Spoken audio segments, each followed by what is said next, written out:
Good day, everyone. We are here at Esumain at the grandstand, and we are here to interview some athletes. And we are the Blades!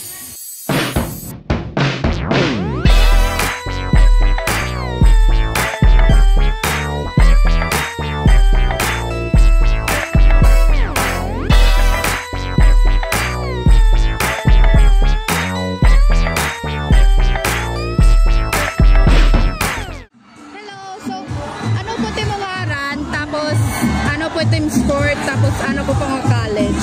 Hello, my name is Paula Carola and I am from College of Education and my sport now is volleyball. Okay. So, we have prepared 3 questions for you po. It's basic lang, ha? So, the first question is, what inspired you to be in this particular sport and who are your role models? Actually, I played volleyball since when I was grade 6. Kinontinue ko lang siya laruin hanggang sa hindi naman sa kagalingan, pero nakapaglaro na ako ng municipal meet, provincial meet, city meet, like ganon. And then, ayun, and my role model is my mother because she is also a volleyball player. And she was, alam mo yun, parang na-influensyahan ako ng nanay ko na maglaro ng volleyball. So, ayun, pinagpatuloy ko lang. Niyo himo nga preparations, tapos ano po niyo na face nga challenges kanini nga sport? Actually maikling panahon lang yung naging training namin since syempre mga baguhan lang kami and first year lang kasi kami, and ayun po, and yung preparation po namin is very very short lang, as in, and I think kaya na siya, and we've faced so many challenges, but ano naman siya, nagagawa siya ng paraan. So, ayun lang. So, what's inspirational message would you like to share mga students sa ESU? Ang gusto ko lang ibigay na sa mga magiging player man ng ESU, be humble and ayun lang, kasi kung lalaki kasi yung ulo nyo, wala din kayo mararating kung nauunahan kayo ng yabang. Ayun lang naman po. Be humble lang and stay hydrated kasi po mainit. Thank you. Thank you. So now you can introduce your name, course, and your sport. Hello, my name is Mela Rosa Silada from BSHM and my sport is futsal. So here's the question. What inspired you to pursue that particular sport? Who are your role models? Since high school po, bali passion ko na po in futsal, and na-inspire po ako mga ka-teammates because we have a good memories together and really nakita naman teamwork, natagpuan naman friendship. What are the preparation you have made for this event, and what are some of the challenges you've faced? So before po yung event, every afternoon po nagta-training kami, and gin-prepare naman na ng mga lawas, kailangan early nakaturog. Tapos ang challenges is time conflict kasi kasi syempre damo pa trabahon sa school, and syempre maulit habalay butlaw kay after training. Here is the last question. What is inspirational message would you like to share with the student of ESU? It's just a short. Do what you love and love what you are doing. Hello po mga ate, and what is your name po, program and sports category po? My name is Shana Aval Palse from BS in Environmental Science, Beach Volleyball po.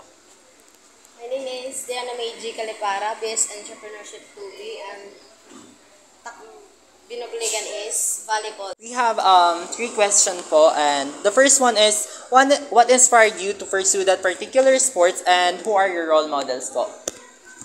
Unang-unang inspirasyon is my family. Siyempre, kada friends, kay Heramait nagpo-pursue nga kuan sport. So gahit para ma-inspired ako. Hitak kuan sarili. Tapos role model ko hitak sports is Cici Rondina, Laisa Valdez, Gia Morado. Hira po tak ginlook forward tak mga dreams. Ay ako liwat, inspiration is my family, my friends, and tapos itakon gin Itatangkilik. Itatangkilik is sira Ala Isabaldis, Sisi, Angie Amorado. Oh, okay, so the second question is, what were the preparation you have made for this event and what are some of the challenges you faced po? Han preparation bago na uyas is syempre nagtitraining kami every afternoon. Tapos nagagabihan naman kami like kunta 3 p.m. to 6 nagsusuga-sugahit gabi na kami nakakauli. Then nakaka-struggle naman hiya pag nagdudurungan team, school works, tapos nagtitraining kamo. Asya nga parang struggle nga ni. Tapos di na nahan uyas, very challenging talaga namon kay asyit nga mapaso tapos makurian pagdalagan kay baras na lunod. Pero we made it, we are the champions. Kami naman is, we train well, pero binuhat, bisan second lang kami, nilaban lagap kami, bisan kipapaso ikuan, uran paso, kuan, we train so well, and bisan kon second la, inato lagap kami. Okay po, so the last question is, what is an inspirational message you would like to share with the students of SU po? Para hit mga students nga lalo na hit mga non-athletes, ay kam kaawod hit pag try out or pag approach hit mga athletes or coaches kung may daniyo potential para ma-enhance pa it iyo mga skills hit ito sa nga sports para dire po masayang. Oo, masayang hit iyo potential nga tinatago.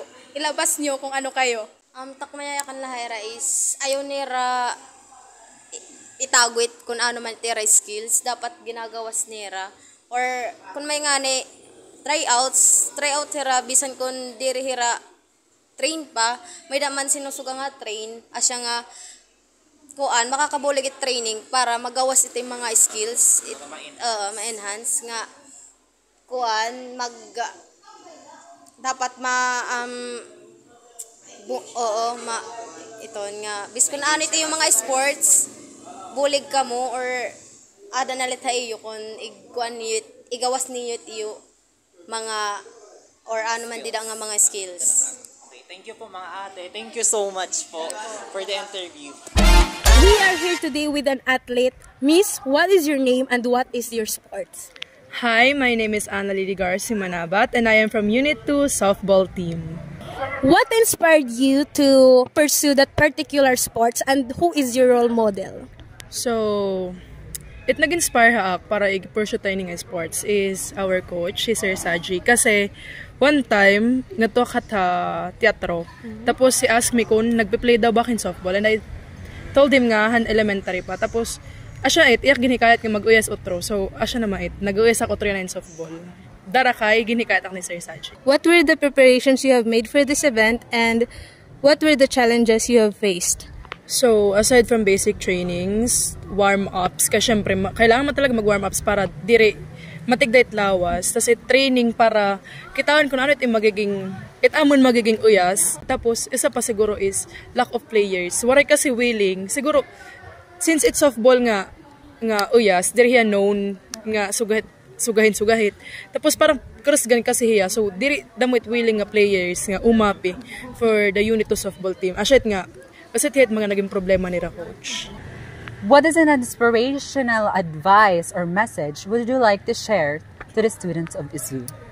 To the students of ISU, I encourage you all to participate in sports para kita maging healthy tanan and para kita higamitan ta mga sugahin nga events.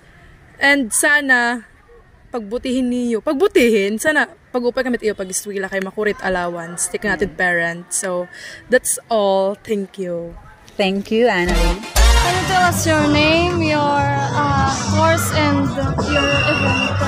Sige po, ako ay Kurjan Laderabi, CE3B, tapos anak sports football. What inspired you to pursue that kind of sport? Because of enjoyment. So what are the preparations you have made for this event and what are some of the challenges that you faced? About kuhan, amon pagprapraktisan kada kalap nga bisan masakit na-practice lang kami. Tapos bisan may klase, padayon lagi hap kami. Kay kama ng klase, training lagi hap. What is an inspirational message you want to share to the students here in ESO?